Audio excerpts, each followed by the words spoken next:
Message daté du 17 janvier 2024. Référence à l'Évangile selon saint Matthieu, chapitre 18, versets 8 et 9.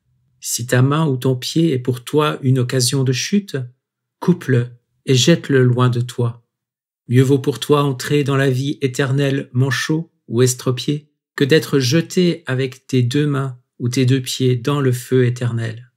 Et si ton œil est pour toi une occasion de chute, arrache-le et jette-le loin de toi. Mieux vaut pour toi entrer borgne dans la vie éternelle que d'être jeté avec tes deux yeux dans la géhenne de feu. Mes bien-aimés, arrêtons-nous sur ces deux versets de l'Évangile qui interpellent la raison et le cœur des hommes. Beaucoup leur reprochent leur radicalité et leur violence. À cela, je dirais que le péché est violent pour l'âme et radical ses conséquences. Je leur dirais aussi qu'il faut voir dans la radicalité du remède la gravité de la maladie qui est combattue.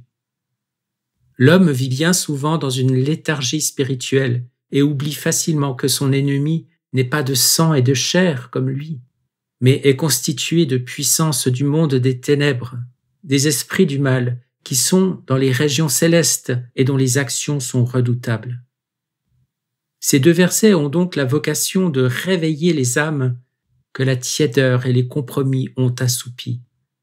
Les réveiller afin qu'elles comprennent dans quel combat elles sont engagées et se décident à venir chercher auprès de moi le secours et la force dont elles ont besoin pour vaincre.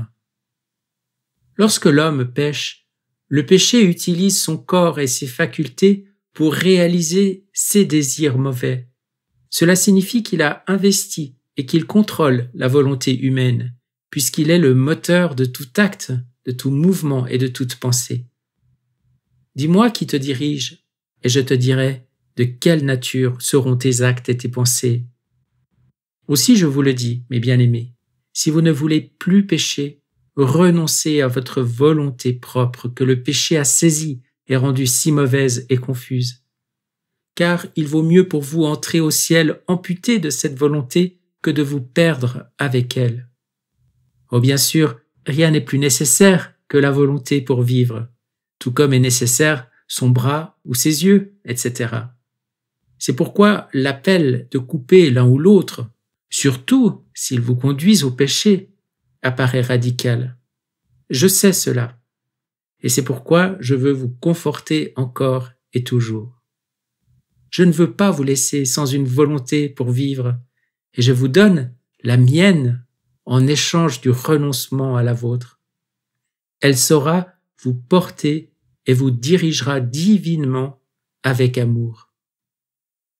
Comprenez que tous les maux qui accablent l'homme viennent de la perversion de sa volonté dépravée et gangrénée depuis la chute. C'est cette volonté si belle qui fut la cible du mauvais. Voyez quelle grande puissance Dieu a donnée à l'homme en lui offrant le cadeau d'une volonté propre. Elle est souveraine de tout son être, tant spirituel que matériel. Et tout comme pour une reine, elle a une cour qui l'entoure et oriente son gouvernement. Ce sont les vertus et les qualités divines telles que la liberté, la mémoire, l'intelligence, l'obéissance, l'humilité, la charité, la raison, etc., qui entourent l'âme pour la porter au bien et à la sainteté, et étendre ainsi la communion d'amour entre le Créateur et sa créature. Mais alors, qu'arrive-t-il lorsque la volonté reine est corrompue? Toute sa cour est précipitée dans cette corruption et les vices prendront la place des vertus pour souiller l'âme et tout l'être. Or, rien qui soit souillé ne peut entrer dans le royaume de mon Père. Aussi, je vous le dis, mieux vaut pour l'homme faire le sacrifice de sa volonté propre, devenue inapte à le gouverner depuis qu'Adam se sépara de la divine volonté, que de vouloir continuer à vivre sous son commandement corrompu et mauvais. Je ne pouvais pas dévoiler le sens profond de ces versets avant d'avoir fait connaître à cette génération le don de la vie dans ma divine volonté, car l'homme ne peut pas vivre sans une volonté, et il se serait perdu sans ces lumières explicatives. Ma volonté donne une vie divine à vos actes, à vos mouvements, à vos pensées, lorsque vous les faites en elle.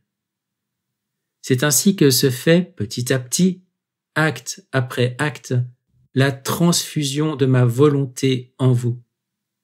Et puisque ma volonté a la puissance de vaincre le péché et de régénérer la vie là où la mort avait mis son règne, elle opérera en vous et pour vous la restauration de votre volonté et de votre nature telle que désirée et voulue par le Père.